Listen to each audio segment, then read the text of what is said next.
Echoes.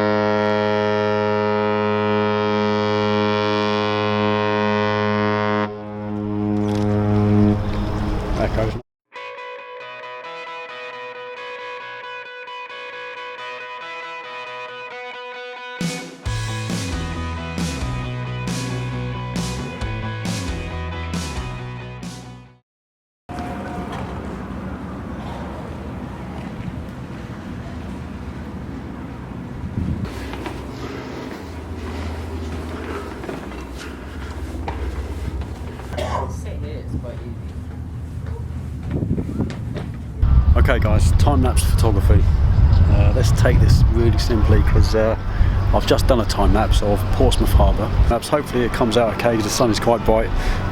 This tutorial is for when you want to do a time-lapse during the day only, so it's just for during the day. If you want to do a time-lapse from day to night or from night to day, this won't work for you because you have to mess around with settings. But I want to keep this really simple and show you how to do this. So you're going to need one of these. This is a intervalometer. You don't always get one, which on top there is the receiver, this is the transmitter. You don't always get one that has that. You might have one that's tethered, so you might have one with a cable. They're really cheap to buy. I bought this one I think for about £15, about $20 off of Amazon.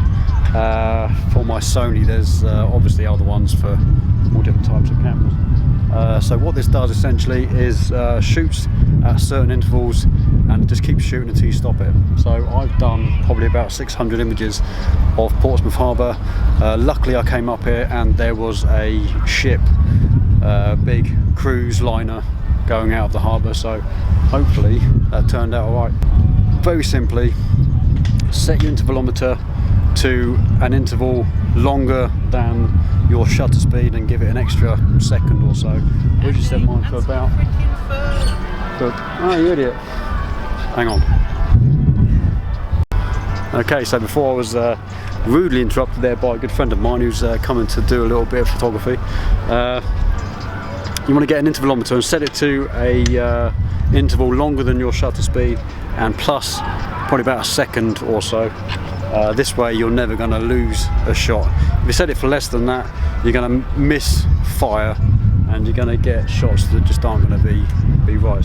Set it for about 3 seconds. I had my shutter on this because it's so bright, it was only about 1/60th of a second, but I still shot it at about 3 seconds intervals, and I took about 600 images. We're going to literally take those into Lightroom shortly, and we're going to process them in Lightroom very simply using my normal workflow that you've seen before, and then we're going to whack them into a program. I use Final Cut Pro. You don't have to use that, you can actually use Photoshop, but in this tutorial I'm going to show you how to do Final Cut Pro very simply, and we're going to output a lovely, nice, hopefully, fingers crossed, time-lapse. So here we go, see you shortly. Hey guys, here we are, we're in Lightroom. We've imported all of our images. You can see that I've actually edited these images, and before I go through what I've done, let me just say to stick around to the end of the video, because a couple of my friends turned up, a guy from the Navy and his guys. They're actually photographers, they're actually Navy photographers. These guys get to go on the front line and shoot all the stuff you'd see in Navy magazines and stuff like that. I'm going to link to the Navy Facebook page, and you'll see that all the images on there are taken by these guys. They're really good guys. I introduced them on video, so stick around to the end, guys. We stood around for ages chatting about photography and kit we've got and all kinds of bits and pieces. It was really good fun. So kudos to them. Thanks for joining me on the photo shoot. And okay, so let's get into this. So I'm going to show you my quick workflow of what I did. You'll see that I'm currently exporting them now because I have already edited them. I wanted to make this a really quick video. I'm going to show you what I did. I took the first image and go to the develop module, and let me open up the history. So this is the imported image. You'll see there is a bit of dust on my sensor, which I got rid of. So I developed this first image and then pretty much synced the entire 572 images across the board, so there was no need to develop each individual one, which would take hours. Literally I've done my normal workflow with this. Let's go to the top, and you'll see that I've brought up the shadows, brought down the highlights, the usual stuff, up the white slightly, brought down the blacks ever so slightly. My white balance, I didn't change too much from what it was, although I've gone a little bit into the blue temperature, and tint I've gone a little bit further into the magenta, which is kind of my trademark look for an image. You'll see the crop I've done is a 16:9 crop. That is so when we put it into Final Cut Pro in a second, it'll be good for the aspect ratio of the video we're going to make of this. Continued down, I've added a bit of contrast, like a punchy image, so the contrast I've bumped up slightly, and not much else is done. Sharpening, I've added a bit of sharpening, not too much.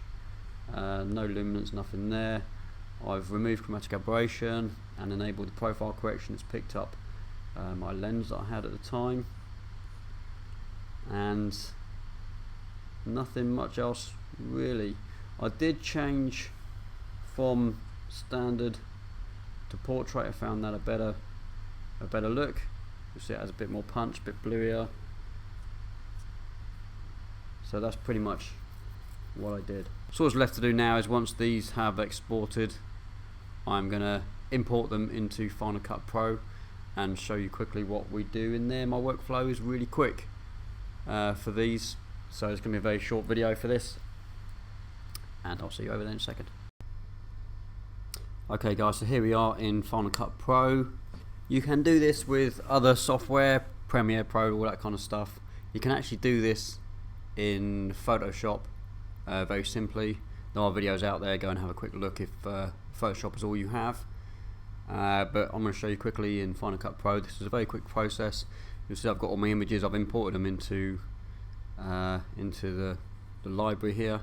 I'm just going to make sure they're all in order. I'm going to make sure that you label the images in order and have them run in sequence and have the numbers in sequence as such. So let's just start a new project. We'll call this time lapse. I'm going to simply do that, hit the E button. Once they're all selected, hit E. They will all come down into your window down the bottom here, and you'll see that it's actually at the moment 1 hour and 35 minutes, which is not what we want. I'm going to Control Z so I can see them all. I'm going to then highlight them all.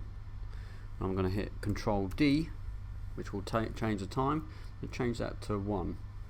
We're going to Control Z again, and we're now down to 23 seconds. What I've essentially done is each image is just going to be 1 frame, and this will be a 24 frame a second video time lapse.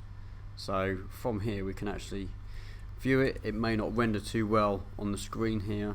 You'll see it's a bit bitty, but you'll see once it's exported, it'll be nice fluid. You see someone just popping the screen there. It was quite busy up there because they were waiting for a liner that you'll see come around the corner now. Here it comes. There's quite a few people up there waiting for this to come past. So yeah, that's what it's going to look like. I'm just going to quickly convert this. I'm going to right click, new compound clip, and call this time lapse clip, because I'm going to use this later in the full video, which you'll see in a second. It will pop up for you. I'm going to have music, and that is it guys. Literally that is just it, that quick, and you've got a time lapse. So guys, let me just recap what you need for time lapse. You need an intervalometer. You can buy them cheaply from eBay or Amazon. Set that up on your camera however it's set up. It's either going to be tethered, or mine was using radio frequency. You definitely need a sturdy tripod for these. If you get a little bit of movement, it doesn't look fantastic. The Sony's dynamic range is awesome, so I can shoot into the sun with this. I didn't have a filter on. You'll see the images I got were fairly good. So remember guys, this quick workflow for time lapses will work perfectly fine if you're shooting day to day, or to be fair, it will be the same if you're shooting night to night. But if you're going to go from day to night or from night to day, say you want to do an early morning shoot, you've seen me do time lapses before where I was in Gosport and shot from dark morning through to the sun coming up over the Spinnaker Tower. That is slightly different, and I'll leave that for another video. I just wanted to get up a quick video, show you how to quickly get into time-lapse photography. This is going to get you started very quickly and very effectively, and you're going to see really good results. So I'm going to leave it there, guys. You'll see the time-lapse come up shortly, and remember to hang around for a quick intro to a couple of Navy photographers that I met down there just after that. So until the next video, thanks, and I'll see you soon.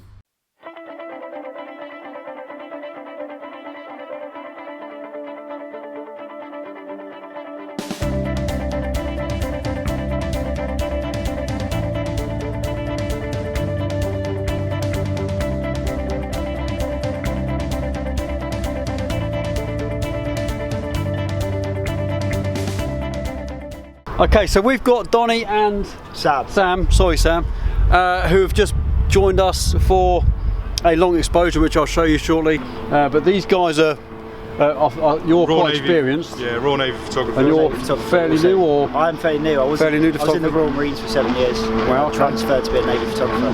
Fantastic. Yeah, so what do you do in your daily work? What is your daily workload? What do you do? What kind of events? I'm part of like a mobile news team, so if anybody kicks off like Sierra Leone or the migrant rescue thing, you're there. We just go out there, just film it or take pictures and then put it together, send out a package. Brilliant. Do you get, I mean, not front line, obviously. Are you would it be front line? Yeah, front line. You out there with the? You can go out with the Marines as well. Yeah. So where can we find your stuff? We were looking for it. Is it just for Navy, or is it in the public sector? Can you find your? It's in the. It's on Facebook. If you just go on the Royal Marines or Royal Navy Facebook page, and you'll see all our photos there and our videos. Fantastic. What about yourself? Yeah, it's, like I said, I think what attracted me to the job is it's so varied. Like on a Monday morning, I could be doing like quite a formal military portrait with you know, a commander and above, and then you know on the Wednesday I could be flown out onto ship and you know be covering some sort of exercise out there. Nowhere. So it's pretty cool. Fantastic. Yeah. Okay, guys. So check out the Royal Navy website for photographers, and these are the guys. Say bye. Bye, guys. Bye.